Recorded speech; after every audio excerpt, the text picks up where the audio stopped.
नमस्कार, मैं Anushree Bhardwaj सुरागेला news channel से आप सभी का स्वागत करती हूँ। आज की मुख्य खबरें इस प्रकार हैं।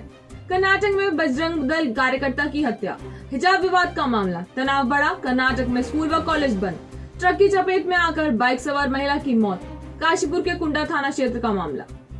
कॉलेज के छात्र छात्राओं के लिए खुशखबरी, 10 मार्च से टैबलेट के लिए मिलेगी धनराशि। उत्तराखंड बोर्ड परीक्षा 28 मार्च से पहले परीक्षार्थियों की नामावली होगी चेक। अब समाचार विस्तार से। नगर निगम प्रशासन का शहर के चौक पड़े नालों की सफाई को लेकर अभियान आज भी जारी रहा। आज नगर निगम सफाई कर्मी ने कटोरा ताल के पास नाले की सफाई की। इस बारे में नगर निगम आयुक्त विवेक राय ने बताया कि जेसीबी मशीन द्वारा शहर के नालों की सफाई का कार्य लगातार किया जा रहा है। उन्होंने बताया कि प्रतिबंध के बावजूद लोगों द्वारा बड़े पैमाने पर पॉलीथिन का उपयोग किया जा रहा है, जो कि चिंता का विषय है।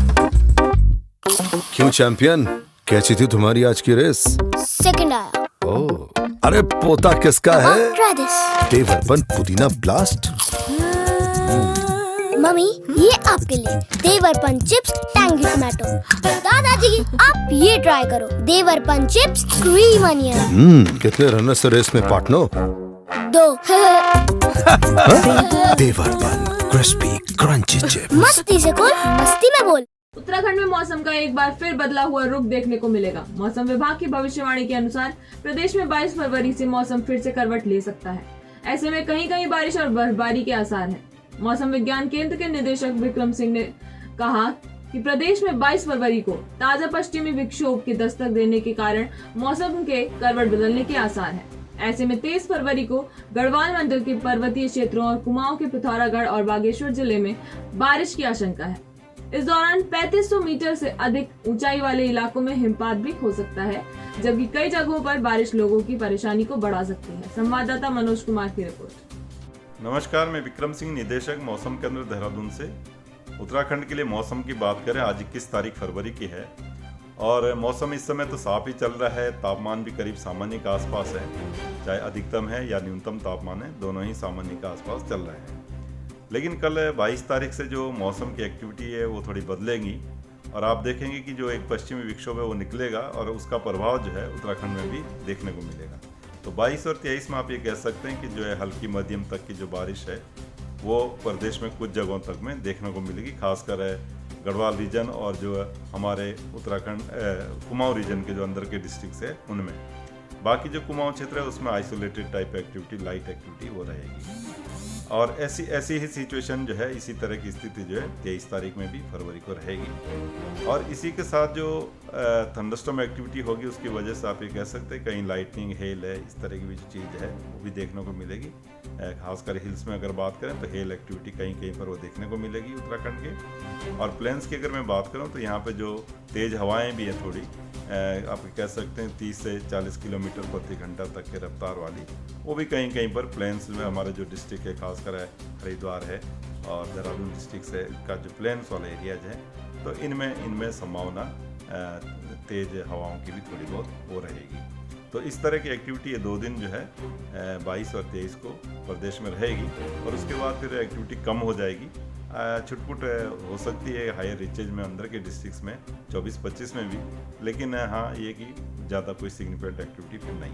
विश्वनाथ पेपर लिमिटेड हल्द्वानी शाहू में 2 कर्मचारी करंट लगने से गंभीर रूप से घायल हो गए थे, जिन्हें उपचार के लिए एलडी भट्ट चिकित्सालय ले जाया गया था। चिकित्सकों ने उनमें से एक कर्मी को मृत घोषित कर दिया, जबकि दूसरे कर्मी की हालत अभी भी नाजुक बनी हुई है। थाना कुंडा पुलिस ने आज सुबह चेकिंग के दौरान बैलजोड़ी तिराहे से नसीम अहमद को गिरफ्तार कर उसके कब्जे से चोरी के 2 मोबाइल बरामद किए हैं। चोरी किए गए मोबाइल की रिपोर्ट 20 फरवरी को आलमपुर निवासी नजर हसन के द्वारा थाना बढ़ापुर बिजनौर में लिखवाई गई थी। काशीपुर में नालों की सफाई के दौरान भारी मात्रा में निकल रही प्लास्टिक को देखकर नगर निगम प्रशासन सख्ते में है। प्लास्टिक के तेजी से बढ़ रहे उपयोग को रोकने को नगर निगम प्रशासन ने कमर कस ली है। इस बारे में नगर निगम आयुक्त ने बताया कि नगर निगम द्वारा इस बारे में जल्द अभियान चलाया जाएगा। इस दौरान जिस किसी व्यक्ति के पास प्लास्टिक की थैली मिलेगी उससे 100 रुपए का जुर्माना वसूला जाएगा।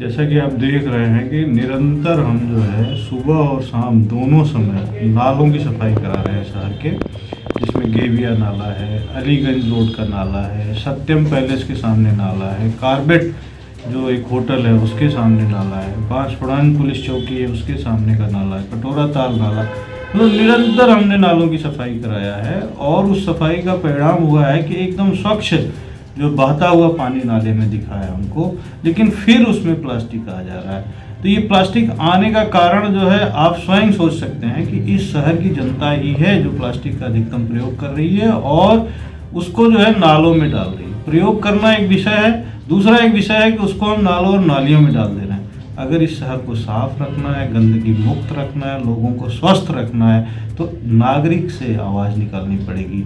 चौथा स्तंभ जो है लोकतंत्र का, मीडिया, उससे भी मैं अनुरोध करूंगा कि आप लोगों को भी आवाज़ उठानी पड़ेगी कि जब तक जनता इसमें हाथ से हाथ नहीं मिलाएगी, सहयोग नहीं देगी, इस समस्या का समाधान नहीं होगा। रामनगर के ग्राम पीरू मदारा क्षेत्र में 2 अलग-अलग सड़क हादसों में 2 लोगों की हुई दर्दनाक मौत, जबकि एक महिला सहित 2 लोग गंभीर रूप से घायल हो गए हैं।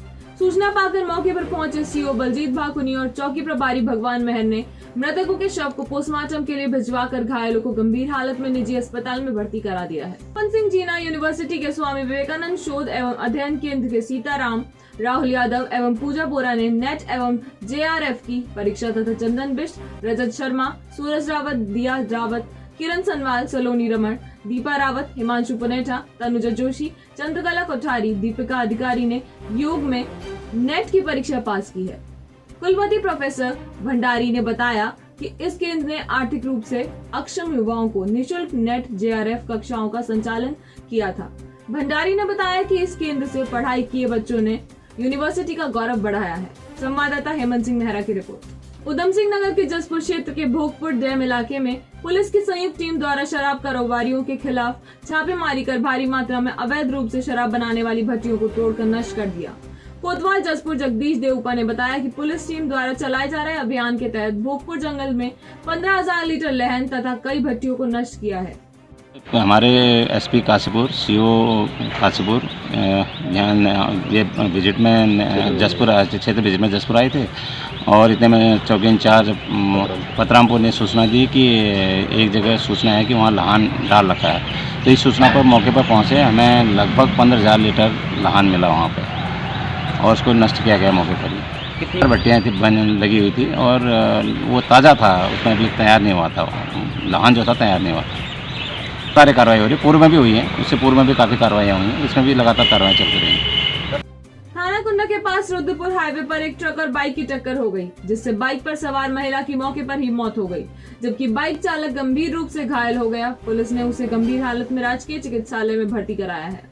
नैनीताल कांग्रेस SC विभाग के जिला अध्यक्ष इंद्रपाल आर्य ने प्रदेश में कांग्रेस पार्टी की जीत की उम्मीद जताते हुए दावा किया कि सूबे की जनता ने परिवर्तन के लिए वोट दिया है तथा आगामी 10 मार्च को कांग्रेस को करीब 48 सीटों पर विजय मिलेगी और प्रदेश में कांग्रेस की सरकार बनेगी। उन्होंने कहा कि कांग्रेस की जीत होने पर मुख्यमंत्री का फैसला पार्टी आलाकमान करेगा। संवाददाता सचिन गुप्ता की रिपोर्ट। देखिए, कांग्रेस सरकार 2022 की जो है 10 मार्च को रिजल्ट आने हैं और हम 48 पार कर रहे हैं और जो जनता ने विश्वास जताया है कांग्रेस पर, जो ये जो महंगाई है और बेरोजगारी है और भ्रष्टाचारी है, इसके खिलाफ कांग्रेस ने मन बनाया है और पूरा मत दिया है कांग्रेस को। और हमारे जो लालकुआ विधानसभा क्षेत्र से माननीय पूर्व मुख्यमंत्री हरीश रावत जी के ऊपर विश्वास जताया है। हरीश रावत जी के लिए लगातार लोगों ने प्रयास करा है कि ऐसा कद्दावर नेता जो पूर्व मुख्यमंत्री रहे वो विकास कार्य होगा, लेकिन इनके नेतृत्व में और हमारे माननीय यशपाल आर्य जी के नेतृत्व में कांग्रेस सरकार आ रही है। विधानसभा चुनाव से एक दिन पहले 13 फरवरी की रात में जनपद उधम सिंह नगर के जसपुर विधानसभा क्षेत्र के रामनगर वन गाँव में 2 गुट भाजपा और कांग्रेस आमने सामने हो गए थे, जिसके बाद मौके पर दोनों गुटों के बीच विवाद बढ़ गया था, जिसमें दोनों पक्षों की तरफ से तहरीर दी गई थी, जिसके बाद कई लोगों के खिलाफ मुकदमा भी दर्ज किया गया था। इस मामले में पुलिस द्वारा कार्रवाई करते हुए एक पक्ष के 2 लोगों की गिरफ्तारी की गई है। वहीं कोतवाल जसपुर जगदीश देवपा ने बताया कि भाजपा प्रत्याशी के बेटे सिद्धार्थ सिंघल द्वारा 9 लोगों के खिलाफ नाम दर्ज और 15 अन्य के खिलाफ मुकदमा दर्ज कराया था। पुलिस ने इस मामले में 2 आरोपियों को गिरफ्तार किया है। शेष आरोपियों की गिरफ्तारी को दबिश दी जा रही है। संवाददाता दीपक चौहान की रिपोर्ट। इसमें सिद्धार्थ सेंगल ने एक मुकदमा पंजीकृत कराया था जिसमें 9 लोग नामजद हैं और 15-20 अन्य के खिलाफ उसने मुकदमा पंजीकृत किया था। इस संबंध और दूसरे पक्ष ने भी मुकदमा पंजीकृत कराया था। आज जो सिद्धार्थ सेंगल ने जो मुकदमा पंजीकृत कराया था उस संबंध में 2 लोगों की गिरफ्तारी की गई है और उनको जेल भेजा जा रहा है और इसके खिलाफ शीघ्र ही कार्रवाई की जाएगी। हल्द्वानी के एमबीपीजी कॉलेज में ठीक स्ट्रांग रूम के सामने कांग्रेस कार्यकर्ताओं ने अपना तंबू कस लिया है। दरअसल पूर्व मुख्यमंत्री हरीश रावत ये पहले ही कह चुके हैं कि भाजपा ईवीएम मशीनों को बदल सकती है और भाजपा की ये मंशा पूर्ण न हो, इसके लिए उन्होंने एहतियातन शनिवार शाम से अपने कार्यकर्ताओं को 24 घंटे के लिए यहाँ नियुक्त कर दिया है। बारी बारी से 2 कार्यकर्ता स्ट्रांग रूम के पास ही निगरानी को बैठे हैं और हर हलचल पर नजर रख रहे हैं। संवाददाता दीपक अधिकारी की रिपोर्ट।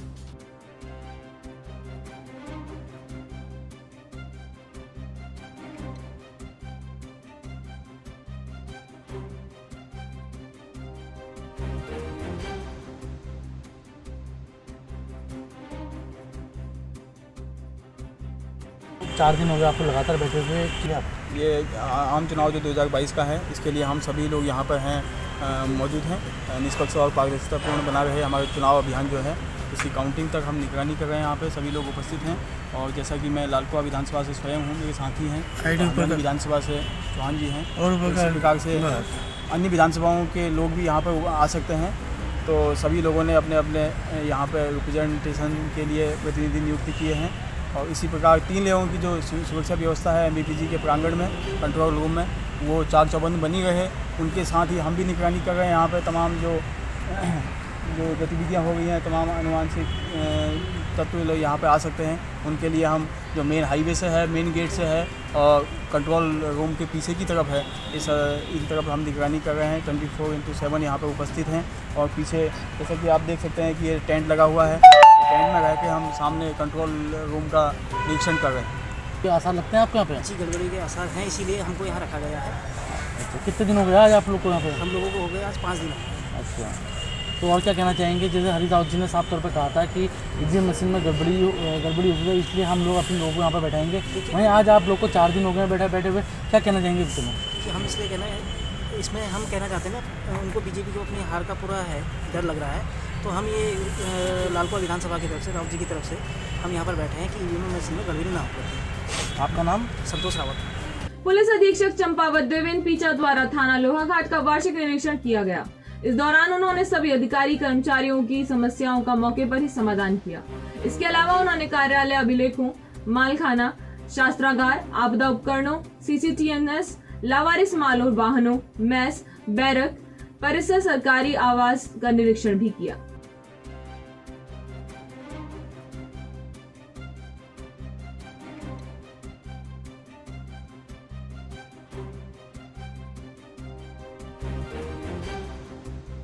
आज के लिए बस इतना ही। उत्तराखंड से जुड़ी सभी खबरों को जानने के लिए देखते रहिए सुरागीलाल न्यूज चैनल। धन्यवाद।